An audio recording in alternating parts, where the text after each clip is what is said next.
Hi friends, ఈరోజు మనం చాలా టేస్టీగా ఉండే గులాబ్ జామ్ అయితే చేసుకోబోతున్నాం. అది కూడా నాలాంటి వాళ్ళకి కూడా రాని వాళ్ళకి కూడా చాలా ఈజీగా ట్రై చేయొచ్చు అనమాట.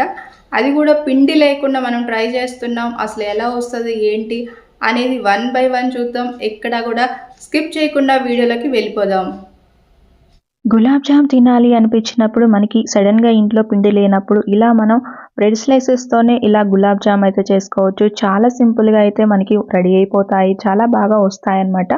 ఇప్పుడు మనం ఈ స్లైసెస్ అనేది సైడ్లు అనేది ఇలా నీట్గా కట్ చేసి పెట్టుకోవాలి ఫస్ట్. ఇప్పుడు మనం వీటిని పీసెస్గా అయితే చేసుకోవాలి. దాని తర్వాత మొత్తం కూడా స్మాష్ చేసుకోవాలి. దీంట్లో బేకింగ్ పౌడర్ కొంచెం వేసుకొని ఇప్పుడు మనం దీన్ని పిండిలాగా కలుపుకోవాలి. దీంట్లో పాలు పోసుకుంటూ ఇదైతే పిండిలాగా అయితే కలుపుకోవాలన్నమాట. పిండి మనకి ఏదైతే వస్తుందో అది కూడా మనం గులాబ్ జామ్ పిండి ఎలా కలుపుకుంటామో సేమ్ అలానే కలుపుకోవాలి. చాలా స్మూత్గా వచ్చేంత వరకు కూడా ఈ పిండిని అయితే మనం రెడీ చేసుకోవాలన్నమాట. ఇలా మనకి వన్స్ రెడీ అయిపోయిన తర్వాత ఇప్పుడు మనం గులాబ్ జామ్ బాల్స్ అయితే మనం చేసుకోవాలి.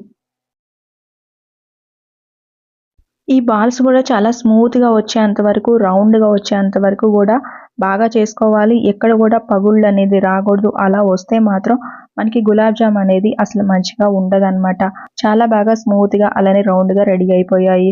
ఇప్పుడు మనం మిల్క్ బ్రెడ్తో అయితే మనమైతే గులాబ్ జామ్ చేస్తున్నాము. అది కూడా ఈ బ్రెడ్తో.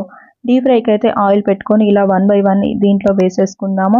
డీప్ ఫ్రై చేసేటప్పుడు కూడా ఇలా వేసిన వెంటనే కూడా గెంట అయితే పెట్టొద్దు. అలా గెంట పెట్టుకొని వాటిని కదిలిస్తే అది కూడా పగుళ్ళు వస్తాయన్నమాట. ఇలా కొంచెం డీప్ ఫ్రై అయిన తర్వాత మనకి గెంట పెట్టుకొని వీటిని వన్ బై వన్ టర్న్ చేస్తూ ఉంటే మొత్తం కూడా అన్ని వైపులా కాలుతాయి అన్నమాట. ఇలా మనం డీప్ ఫ్రై చేసేటప్పుడు కూడా వీటిని సిమ్లో పెట్టుకొని గ్యాస్ అనేది డీప్ ఫ్రై అయితే చేసుకోవాలి. లేదు అంటే మాత్రం ఇది మంచిగా డీప్ ఫ్రై అయితే అవ్వవు అనమాట. అంటే లోపల అనేది మంచిగా కాలవన్నమాట. దానివల్ల పాకం కూడా లోపలికైతే వెళ్ళదు. ఇలా మనకి కలర్ వచ్చిన తర్వాత మాత్రమే వీటిని మనం పాకంలో అయితే వేసుకోవాలి. పాకం ఆల్రెడీ రెడీ అయిపోయింది కాబట్టి ఇప్పుడు పాకంలో వేసేసుకుందాము. ఇంకా మిగతా ఉన్నవి కూడా మనం డీప్ ఫ్రై అయితే చేసేసుకుందాము. వన్ బై వన్ ఇలా వేసేసుకుంటూ కూడా. అలానే చూస్తే మాత్రం ఇప్పుడు మనం 4 పీసెస్ అయితే తీసుకున్నాము బ్రెడ్ స్లైసెస్ అనేది. ఆ వాటికి 8 బాల్స్ అయితే రెడీ అయ్యాయి అనమాట. అది కూడా చిన్న చిన్నగా ఉన్నాయి కాబట్టి కొన్ని 8 బాల్స్ అయితే అయ్యాయి అనమాట. ఇలా మనం ఇది డీప్ ఫ్రై చేసేసుకునేటప్పుడు కూడా చాలా బాగా కలర్ వచ్చేంత వరకు కూడా డీప్ ఫ్రై అయితే చేసేసుకోవాలన్నమాట.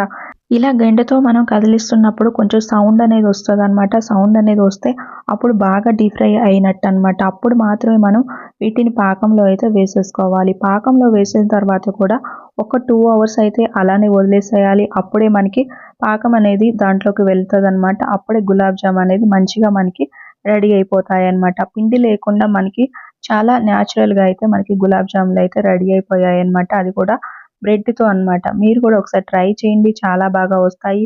ఎలా వచ్చాయి ఏంటి అనేది కూడా కామెంట్ అయితే చేయండి. ఛానల్ సబ్స్క్రైబ్ చేసుకోండి.